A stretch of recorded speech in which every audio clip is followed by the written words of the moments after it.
The Three Muslims, a YouTube channel, have a message for MrBeast's friend Chris Tyson. So Chris apparently posted a meme to Twitter back in 2017, which they found offensive, which was about Islam. So I'm going to go through this meme and let's listen to what they have to say and see if it makes sense, if they're right or wrong about what they have to say about this meme, and whether Islam is being accurately portrayed in this meme. Let's get into it.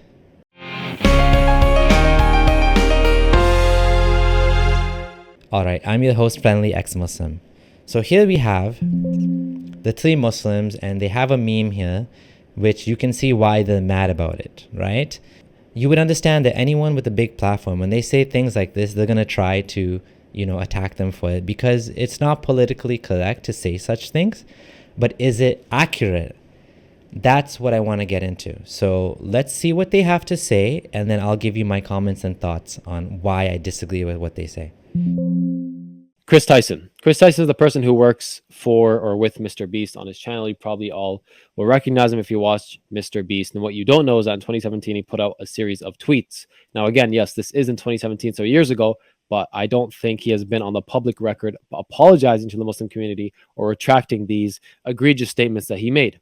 So first one, here you could see an event that occurred, a very catastrophic event. It was very, very heartbreaking.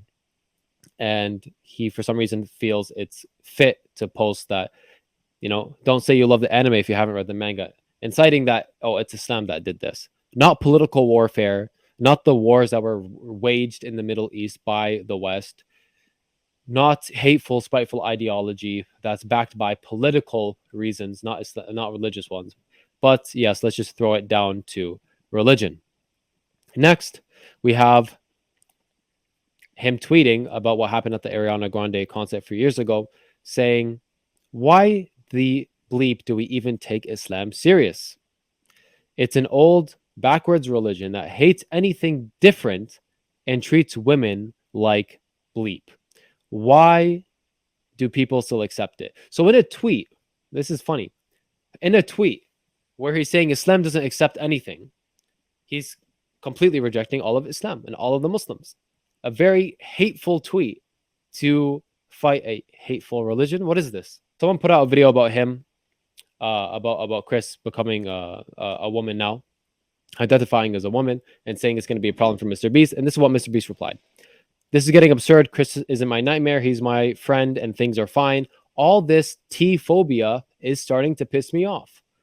So how come this T-phobia is pissing you off when it comes to your friend, but their own Islamophobia in 2017, there's no reprimanding of that? You didn't say anything about that. You didn't call anyone out for that. Unless you had a private discussion with them. I don't know. There was nothing done. There was no public apology. So why is there this discrepancy when there's someone you work so closely with? Now, I think it's too much to push MrBeast for something he has basically nothing to do with, because it's not him, it's not his life, it's not his decision. So I think people need to back off on him. But I wanted to call this out because I do think it's a discrepancy. That he calls one kind of phobia out and not the other, one kind of discrimination out and not the other. So I think that is fair to hold him accountable to. Everything else, and aside from that, I don't think people should try and cancel MrBeast. They've been trying to for so long. I think he does a lot of great work. All right, so let's get into what they said and their thoughts on this. So the first thing is, this was 8 years ago.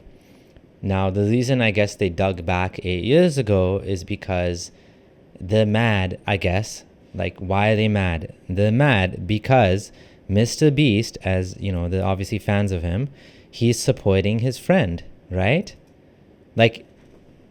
What a guy. He's there standing up for his friend. Now, the interesting thing is, this meme in particular, it's not anti-Muslim in any way whatsoever. It's about the religious text. It's actually quite funny. Don't say you love the anime if you haven't read the manga. So the reason it's actually pertinent is because we all know the fact that nobody wants to say out loud, and these guys they want to deny it, that Islam does have teachings in it that could lead to this. The Quran does have teachings that lead to this sort of terrorism.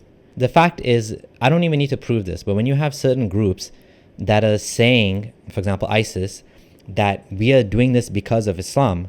And then you have people like these guys. I mean, sometimes, I mean, when it's these guys, obviously they have a vested interest to defend Islam and make it look nicer than it actually is, right? At least the worst interpretations of it, they want to deny those.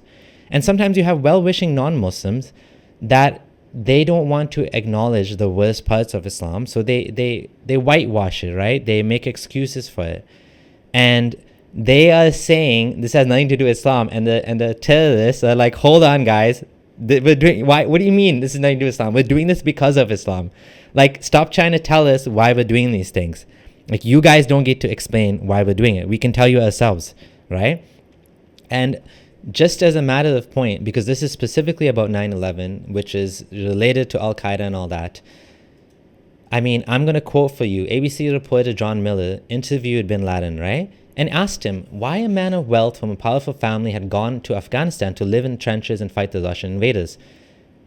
Osama bin Laden's response: it's hard for one to understand if the person does not understand Islam. And then bin Laden went on about how he wants to kick the Americans out of the holiest lands of Islam, which is Saudi Arabia, right? And then Osama bin Laden also has a letter to America, right, where he actually quotes the Quran 22:39 that talks about fighting the disbelievers, right? And then he quoted 476 that talked about fighting again against the disbelievers, right?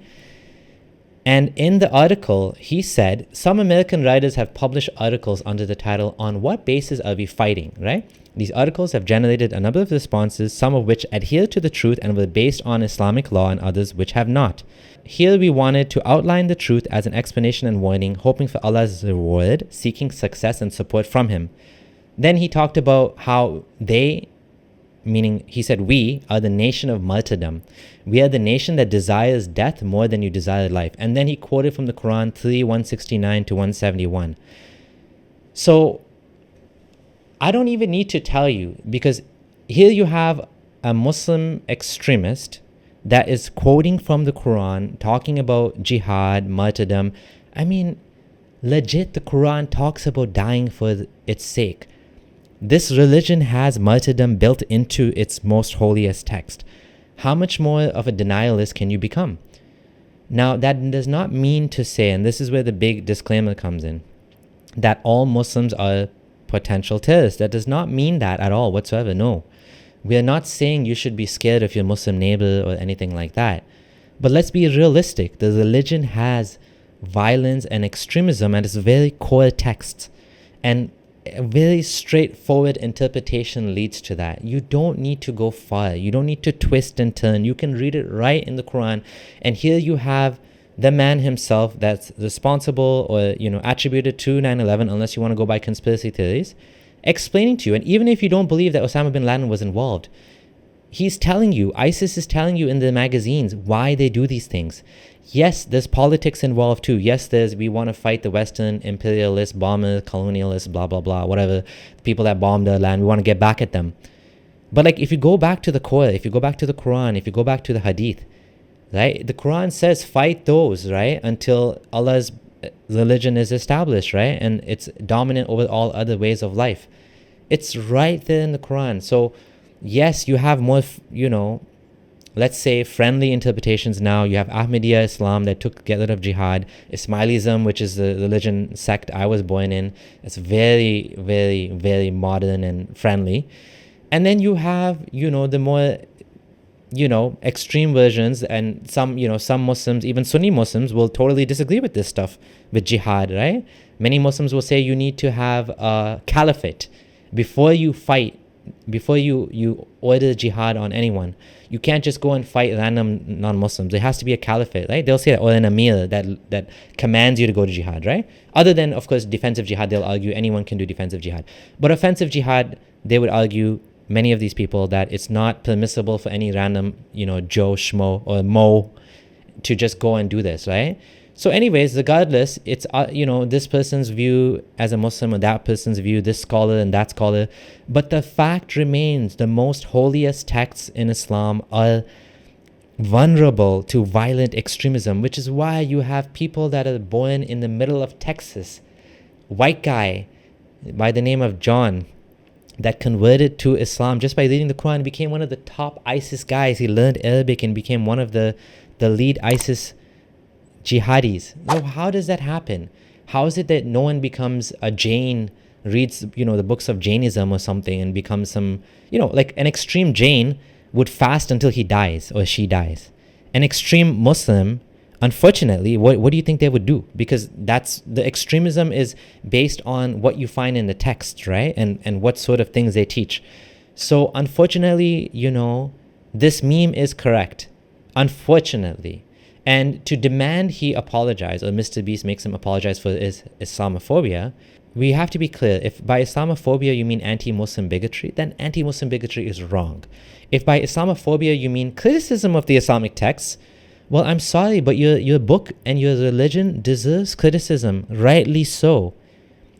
Right? You guys would condemn the terrorists, and we have a right to condemn the terrorists too, and we also have a right to say that this is where it's coming from. Look a blind eye all you want to the reason for the violent extremism. But the fact is, this is where it comes from. And again, not to say all Muslims, for sure not all Muslims, just the tiny minority of Muslims would fall into this. But the problem is they do fall into this, and this is the problem with the religion. If this religion is truly from God, why would it have such horrible, evil things in it? And here's where we get to the differences among Muslims. Some of them want to outright deny that this has anything to do with Islam. Some of them will admit it, that yes, Islam does have this problem, but that's not the proper interpretation, right? If you want to read The Way of Strangers, one of my favorite books, right, by Graham Wood. He's an award-winning journalist. He's interviewed a bunch of terrorists and extremists and all of these people. And he got them to say from their own words why they're doing what they're doing. So you don't need to believe me, some random ex-Muslim dude that's supposedly biased. I mean, everybody's biased, but I'm trying to show you what they themselves are saying. I'm not saying it. They themselves are saying it. You can just listen to them and listen to what they're quoting, right? Unless you can cut these things out of the book or, shake them away as out of context for some reason, then yeah, okay. But the problem is it's your word against them at the end of the day, and these things keep popping up over and over and over again. Apostle Prophet asked ChatGPT to list the biggest terrorist group in the world and group them by religion. And I'll show you, take a look and see what the religion is of most of the world's terrorist movements. Why do you think that is? There's a problem here, and we have to acknowledge that. So does Chris Tyson owe the Muslim community apology? Does he owe the Muslim Ummah, I'm sorry for posting this thing 8 years ago? Does MrBeast need to condemn his friend, the one that he stood up for, because of what he said on a tweet 8 years ago about Islam? Not about Muslims, but about Islam. Do all Muslims worldwide need to be offended that the religion is being criticized? Or should they be more cognizant of the fact that this is actually the reality of the world we live in, that violent extremism is a big part of today's world and we need to deal with it? Yes, Islam is not the only form of violent extremism. There are other extremisms, but it is one of them. And so we need to deal with it. Thanks for watching. I'm your friendly ex-Muslim. Thank you to my patrons for your continued love and support. If you'd like to support the channel, please click join now below or on Patreon at patreon.com/friendlyexmuslim. I appreciate all the support. Thanks for watching. This is your friendly ex-Muslim Abdullah Samir signing out.